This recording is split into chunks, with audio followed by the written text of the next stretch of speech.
মৃত্যুর মুখ থেকে ফিরে এসে শেষ পর্যন্ত মোনালিসা আর বিহানের এঙ্গেজমেন্ট ভেঙে দিল কম্পাস। কম্পাস ধারাবাহিকের আজকের পর্বে দেখা যায় পুলিশ এসে ডিকের ডেরায় হানা দেয়। এরপর পুলিশ ডিকে গ্রেফতার করিয়ে নিয়ে যায়। প্রেস আর মিডিয়া লোকজন ডিকে ঘিরে ফেলে, কিন্তু যাওয়ার আগে ডিকে কম্পাসকে হুমকি দিয়ে বলে, আমি তোমাকে ছেড়ে দেব না।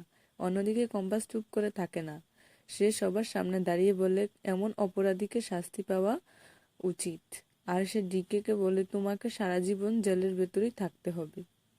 এদিকে বিহান এক কঠিন সিদ্ধান্ত নিয়ে ফেলে। সে ঠিক করে মোনালিসার সঙ্গে এঙ্গেজমেন্ট করবে। কম্পাস রাগ দেখাতেই এই এঙ্গেজমেন্ট পার্টির আয়োজন করে মোনালিসার মুক্তি আর তাদের সঙ্গীরা, তারা সবাই মিলে বিহানের এক প্রকার ফাঁদে ফেলে সব আয়োজন শুরু করে দেয়। কিন্তু বিহান মনে মনে শুধু কম্পাসের কথাই ভাবতে থাকে। সে মনে মনে ভাবে, কম্পাস তুমি যদি আজ না আসো তাহলে আমি মোনালিসাকেই বিয়ে করে নেব। অন্যদিকে দেখা যায় কম্পাস তখন অজ্ঞান হয়ে পড়ে যায়। ঠিক তখনই কম্পাস জ্ঞান ফিরে আসে।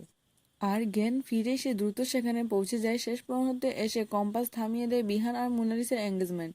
ফলে মোনালিসার সব পরিকল্পনা আবার ভেস্তে যায়। তো বন্ধুরা, তোমরা কি চাও এভাবেই যেন কম্পাস সবসময় মোনালিসার ষড়যন্ত্র ব্যস্ত দিতে পারে? কমেন্ট করে অবশ্যই জানাতে ভুলবে না কিন্তু।